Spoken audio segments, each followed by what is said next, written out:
So, alamak. Ah, ah, ah. Sebab tadi aku dah tak tahu dah macam mana sorry. Sebab aku tak tahu tadi ada alarm bunyi. Lepas tu, lepas alarm tu habis je, dia terus terputus.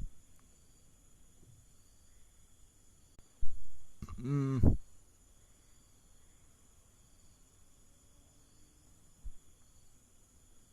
macam mana lah? Okay, siapa yang menonton? Sebab ada masalah teknikal sikit. Uh, ada masalah teknikal sikit. Jadi, tak tahu dia ada apa. Tak tahu, aku ada set alarm malam-malam tapi aku lupa nak tutup. Lepas tu alarm tu bunyi. Lepas tu dia mati tiba-tiba. So, minta maaf. So, patut ke saya teruskan apa yang saya cakap tadi? Atau kita kena tunggu untuk dapatkan momentum tu balik untuk ha.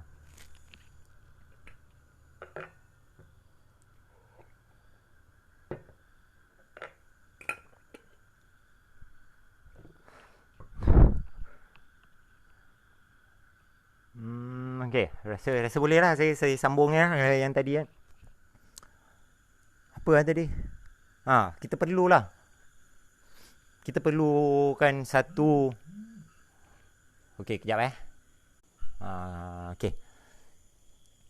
So, kita perlu satu apa nama satu parti baru yang bersifat ekologi sebab kita perlukan selain daripada gerakan-gerakan NGO yang berjuang untuk apa untuk alam sekitar, aktivis-aktivis bebas atau penulis-penulis bebas, wartawan-wartawan yang cover berita pasal masalah alam sekitar. Kita perlukan satu parti baru yang perjuangkan masalah ni. Sebab kalau ikut dalam sistem ni nak tak nak, bukan nak tak nak lah, tapi kalau ikut sistem demokrasi kita, apa pun perubahan lebih banyak ditentukan oleh parti yang memerintah. Setidaknya walaupun parti murba atau parti yang berfokus pada ekologi tak mementingkan apa nama tak dapat menang, tak dapat jadi pemerintah, setidak-tidaknya tekanan untuk membela ekologi tu semakin kuat daripada tender-tender kerajaan yang jual tanah ni apa semua kan, yang buka. Yalah, sebab teruk gila. Terus masalah besar dengan Johor, tambak Pening, Tambak, Kelantan, Balak, Pahang, Musang King. Terus lepas tu dia macam mana bila cakap pasal masalah ekologi ni kan, apa yang buatkan ekologi ni bermasalah? Sebenarnya yang paling besar disebabkan oleh agriculture sebenarnya. Peratus yang lebih besar kan. 48% kalau tak salah. Antaranya untuk keperluan makanan sendiri dan keperluan industri.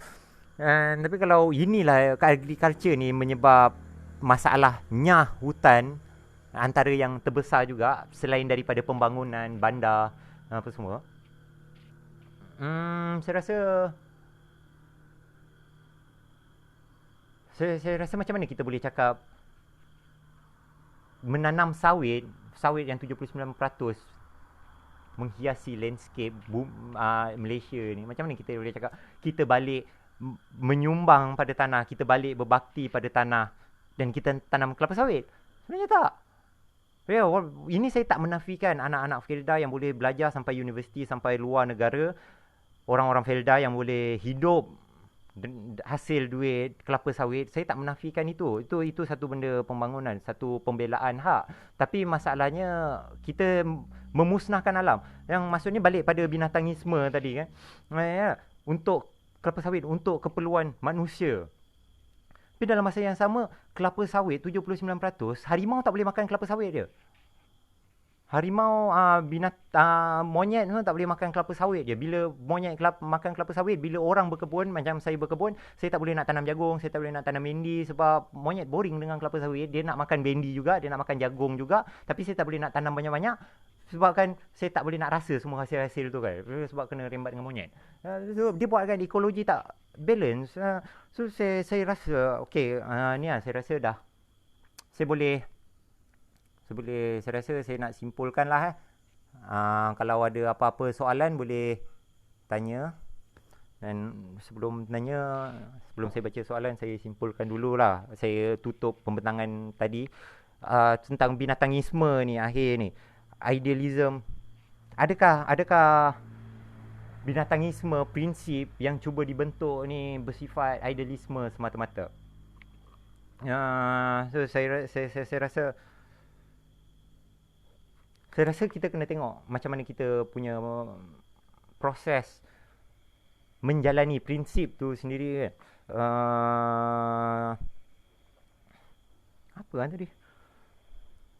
Okey, macam binatangisme ni sebab kita kena semak balik sebenarnya apa yang membuatkan bumi ni sakit, apa yang membuatkan ekologi ni tak terurus. Adakah sebab manusia makan apa saja? Sebab maksudnya manusia ni rakus. Tapi saya rasa kalau pasal makan apa saja, tak juga kot. Sebab manusia akan sentiasa makan apa yang ada dekat depan dia dalam keadaan yang terdesak. Dia akan sentiasa bereksperimen dengan benda yang baru. Dan lepas tu, dia akan ajarkan pada anak-anak dia. Dan generasi baru akan sentiasa belajar daripada generasi lama apa yang diorang makan, apa yang boleh makan, apa yang tak boleh makan kan. Kalau tradisi tu dah makan kelawar kan, mungkin ada satu fasa dalam pembangunan masyarakat dia memang makan kelawar, makan anjing, makan kucing, dan dia dah biasa makan kucing, lepas tu dia akan bentuk macam tu lah. Ya, sebab saya rasa masalah kepupusan haiwan ni bukanlah disebabkan oleh orang yang manusia ni makan apa saja, maksudnya merakusi apa saja. Dia bukan sebab makanan je lah. Sebab berapa ramai je population dunia ni makan binatang-binatang eksotik. Lepas tu adakah orang-orang yang makan binatang eksotik ni dia makan 10 kali ganda lagi banyak daripada manusia biasa kan? Membuatkan ini sebab makan antara satu sama lain ni dia adalah natural, dia semula jadi. So jadi makan segala apa saja ni dia tak menyebabkan keputusan, tapi keinginan manusia bumi ni rosak adalah disebabkan keinginan manusia untuk mendomestikkan semua benda untuk kepentingan dia, untuk kepentingan naluri yang tak tersemak, sebagai satu first kali kita mendomestikkan ruang untuk keperluan hidup kita, untuk kita ambil hasil galian dia, sumber asli dia. Lepas tu bila kita dah kontrol, kita dah domestikkan ruang ni, kita domestikkan pula haiwan dan tumbuhan, tanaman sebagai sumber makanan kita. Lepas kita dah domestikkan dia, kita dah buat makanan, lepas tu kita domestikkan pula manusia. Kita gunakan iklan, kita gunakan ilmu-ilmu marketing strategi untuk memerangkap manusia ke dalam budaya consumer, menjadi consumerism. Sebab dekat dalam setiap iklan tak ada awas budaya consumerism membunuh kan. Yalah, membeli tanpa mencipta kan. So, itulah sebab kita sentiasa nak mendomestikkan semua benda kan. Kita nak mengawal semua benda. Lepas tu benda-benda yang tak ada kena-mengena dengan apa yang kita domestikkan, atau benda apa-apa kehidupan yang kita tak dapat nak domestikkan, sama ada dia pupus secara langsung, secara sengaja, atau dia pupus secara tak sengaja akibat daripada kesan perbuatan manusia tu sendiri. Macam harimau. Adakah manusia makan harimau menyebabkan harimau pupus? Manusia tak makan gajah, manusia tak makan tapir. Tapi semua benda tu pula pupus. lembu, ayam yang manusia makan, woi, makin berlambak, makin banyak. Itu yang menunjukkan kita perlu dalam satu sisi kita perlu untuk mencari macam mana kita nak seimbangkan antara prinsip pandangan hidup yang kita cuba bentuk dengan keinginan kita, cinta, harapan yang perlu dikawal dengan keterdesakan hidup, keperluan hidup. Yalah, sebab ya, yang miskin pun tak boleh nak berprinsip, yang kaya pun tak boleh nak berprinsip, yang orang pertengahan pun tak boleh nak berprinsip. Jadi sebenarnya kita tak tahu sebenarnya macam mana nak berpegang prinsip, macam mana nak menjalani prinsip. So, itulah dia. Untuk novel Lipas ni, okay. Saya baca komen. Kita perlu contohi Imam Hussein, Imam Zubair dan Imam Zaid dalam mengkritik pemerintah, bukan seperti dunia sufi dan salafi yang berpaksi murjiah, skop taat mengaburi skop ruang mengkritik. Mungkin saya perlu ambil tahu lah sebab saya tak berapa tahu tentang pemikiran Imam Hussein, Imam Zubair, Imam Zaid, lagi-lagi pasal proses apa murjiah, skop taat mengaburi skop ruang mengkritik. Tapi betul lah, saya nampak dekat sini kita dilema dalam manusia tu macam mana antara ketaatan dengan kebenaran ni kan. Macam mana kita nak yalah, macam mana kita nak seimbangkan benda kan. Mungkin kita perlu contohi Imam Hussein. Saya akan check nanti kalau ada masa siapa pemikiran-pemikiran dia.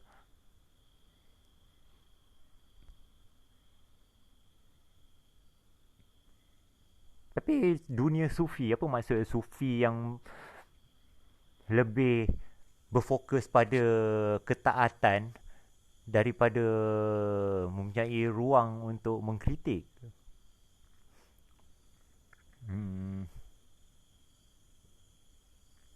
Itu persoalan saya.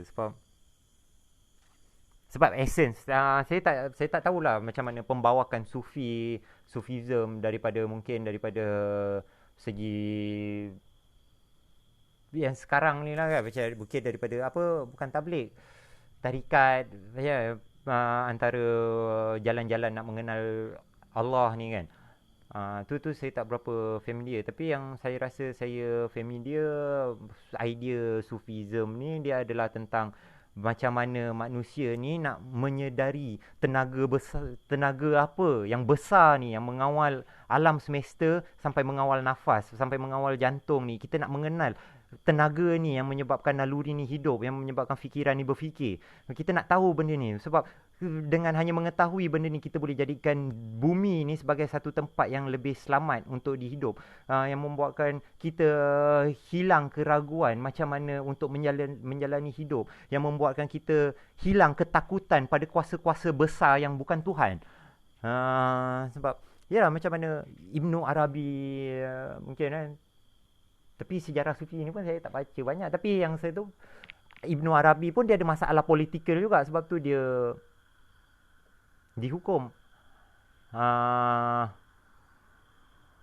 Yalah, Mansur Al-Halaj, Syekh Siti Jenar, dan ada beberapa lagi nama-nama yang kita familiar lah dengan sufi ni kan. Tapi di sebalik tu, diorang sentiasa ada masalah politik dia. Mungkin yang ni saya tak cakap lah dia betul. Macam Ayapin kan, saya tak cakap lah dia betul atau dia sesat. Tapi kenapa dia dituduh sesat? Sebab dia ada masalah politik dia juga. Dia memberi satu kesan yang teruk pada sistem pemerintah, pada politik, yang dia dapat crowd yang banyak.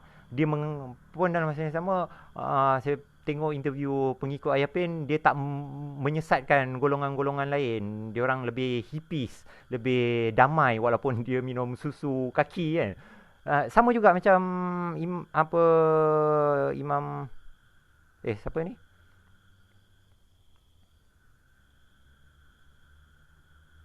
Yalah, hai. Imam Asy'ari tu. Apa?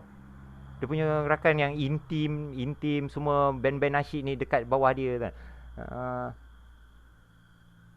oh, Al-Arkam. Ha. Macam Al-Arkam. Dia dia ada masalah politik dia. Buat tu dia buat tergugat. Tapi yang sufi benda-benda yang agama apa kepercayaan yang terpisah daripada politik macam sufi tarikat yang menyendiri, yang menyorok tak sudah-sudah, bukan menyorok sebab nak membersihkan kekotoran-kekotoran hati tapi nak menyorok untuk selamanya, memisahkan diri daripada dunia. Ini yang saya rasa apa yang dimaksud dengan murjiah kot kan, taat, mengabudi skop, mengkritik. Soalan dari Rauf Razali dari video sebelum ni, Tuan rasa ada boleh tak manusia mencipta sesuatu yang sama atau lebih kebolehannya? Tuan rasa ada boleh tak manusia mencipta sesuatu yang sama atau lebih kebolehannya dengan manusia satu hari nanti?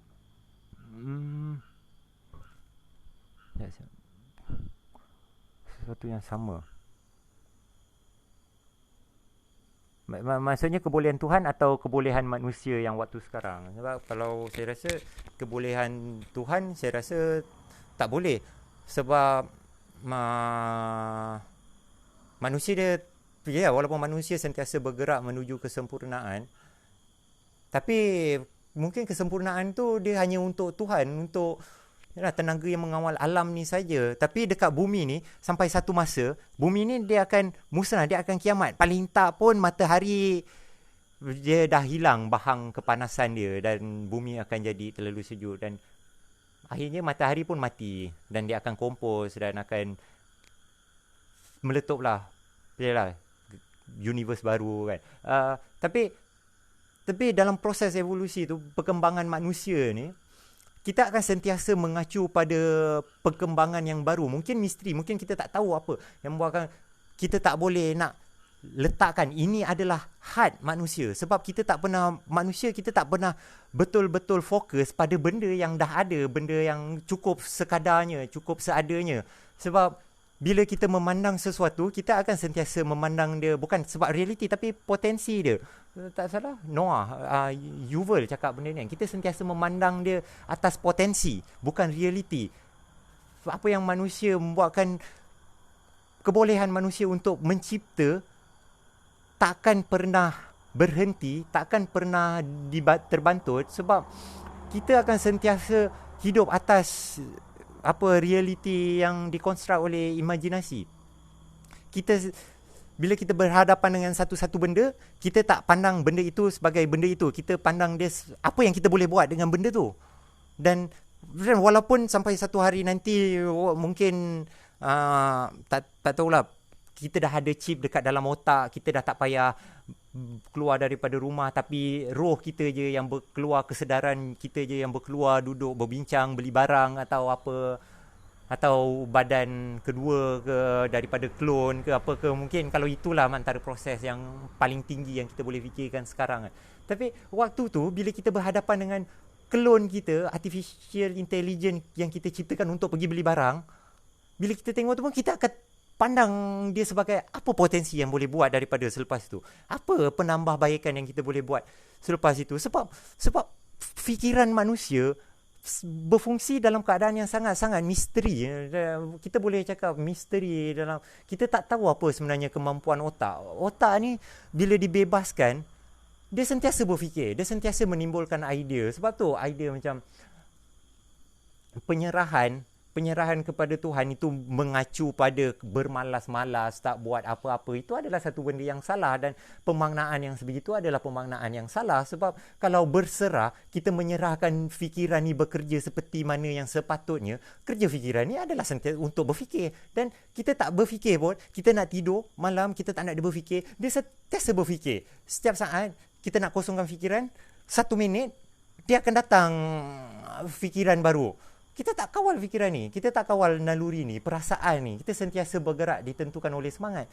Kita dan semua benda ni, semua benda yang bersifat dalaman ni dia sangat-sangat misteri ya. Dan kita tak tahu apa pencapaian akhir yang kita boleh dapat daripada kemampuan yang diperuntukkan oleh Tuhan pada manusia. Okey lah. Itulah saya rasa tu menjawab. Boleh menjawab kan. Ada apa-apa soalan lain?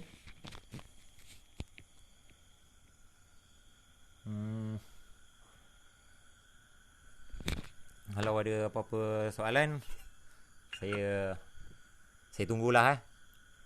Tapi macam mana saya nak tahu kalau ada soalan. Okey. Sekarang 10.43, lagi 2 minit. Kalau tak ada apa-apa, kita habiskan dekat sini je lah.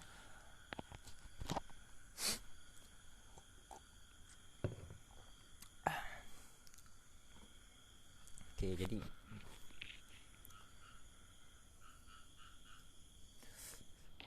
sambil-sambil dulu lah. So, jadi dengan binatangisme ni. Okay lah, bagi penutup lah, tak ada apa-apa, tak ada soalan, saya tutup lah. So, adakah binatangisme, okay, kalau kita anggap idea pasal binatangisme ni, dia belum disusun secara baik, belum disusun dengan kemas lagi, sebab termanya pun baru dikeluarkan oleh Ben Sali. Idea-idea dia pun masih lagi, kita belum gali lagi daripada pemikiran-pemikiran pemikiran-pemikiran alamiah yang sebelum ni. Mungkin, tapi persoalan dia, adakah satu cara hidup yang mesra ekologi, yang mesra binatang, yang mesra alam sekitar boleh dibangunkan?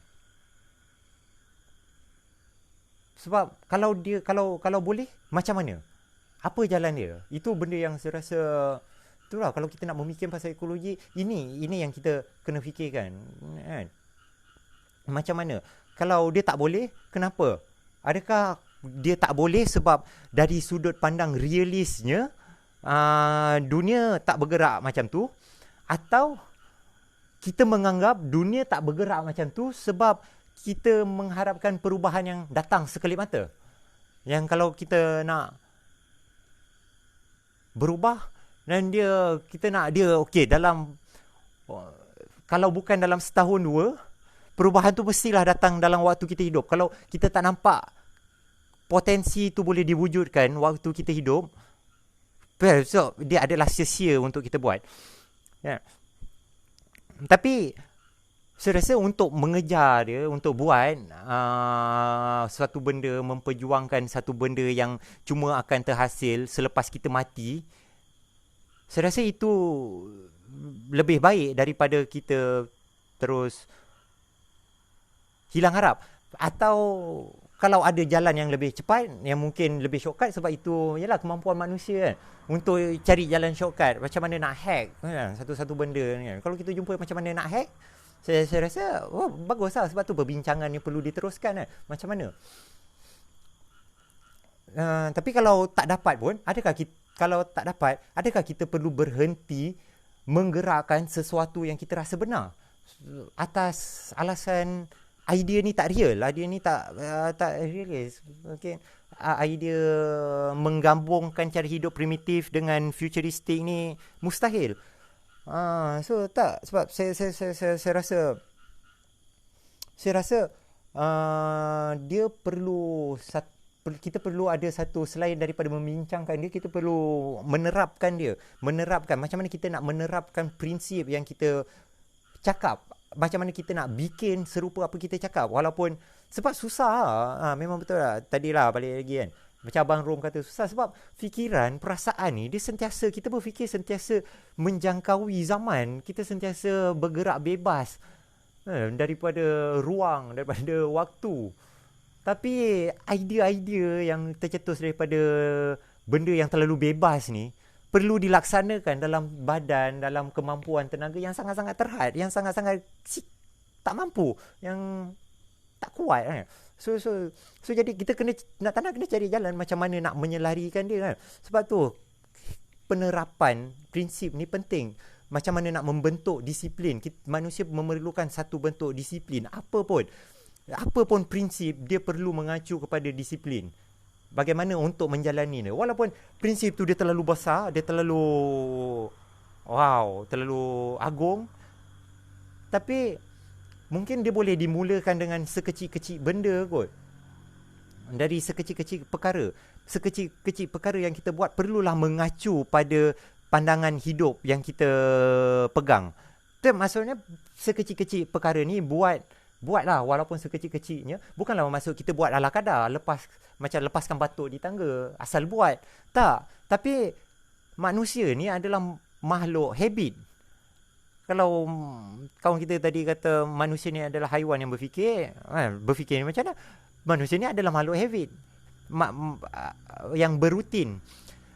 Apa yang, walaupun kita ni adalah makhluk yang berfikir, tetapi apa yang menentukan keputusan kita selepas ini lebih banyak bergantung pada benda yang kita tak sedar daripada benda yang kita sedar, iaitu berfikir secara sedar. So, tapi semua benda yang kita tak sedar ni boleh diprogramkan semula melalui habit. Dan melalui daripada benda yang sekecil-kecilnya. Dan perbuatan yang sekecil-kecilnya, maksud saya, adalah satu usaha untuk kita buat apa yang kita cakap, sekadar apa yang kita mampu. Contoh kalau saya menulis, mungkin disiplin menulis.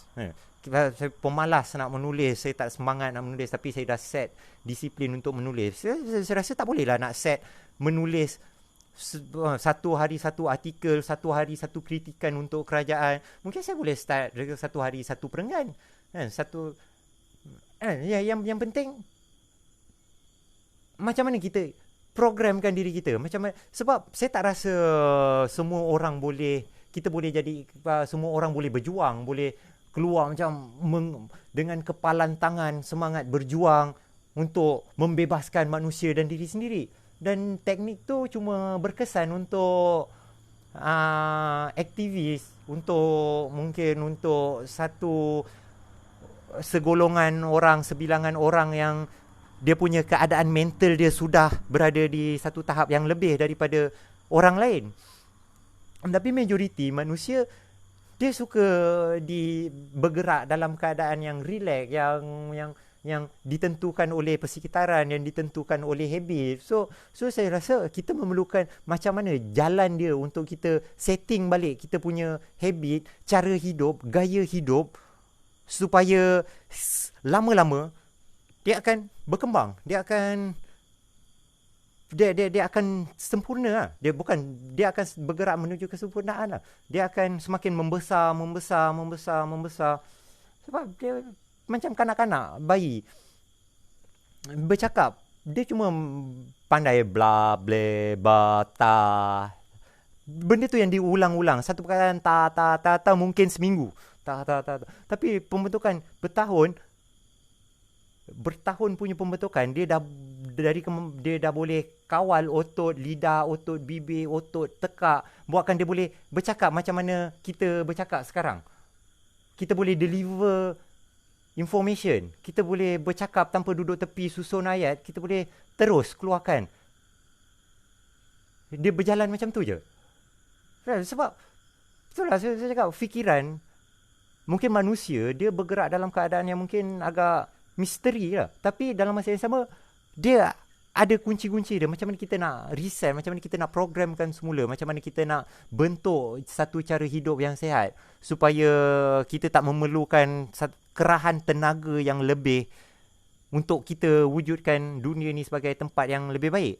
Sebab macam mana dunia ni boleh jadi tempat yang buruk tanpa apa-apa kerahan tenaga, malah dengan kenikmatan, dengan pleasure, dengan iklan yang buatkan kita sentiasa consume, dengan movie, filem, yalah, kebagusan teknologi yang sepatutnya boleh kembangkan kita tapi lebih banyak memandulkan kita. Kenapa keburukan boleh tercipta daripada, yalah, macam bersenang dengan habit yang mudah tapi kebaikan tak boleh. Betul ke persoalan ni? Ya. Sebab saya rasa kita boleh programkan habit kita, rutin kita dan dalam tujuan untuk menjadikan dunia ni sebagai tempat yang lebih baik lah. So, kita perlu cari jalan dia lah. Kita perlu buatkan Joe dapat menggarap semula prinsip binatangisme dia. Terima kasih. Saya rasa kalau dah tak ada soalan, kita habiskan di sinilah. Okey, baik. Terima kasih semua. Terima kasih. Kubu. Okey. Bye. Macam mana nak mati?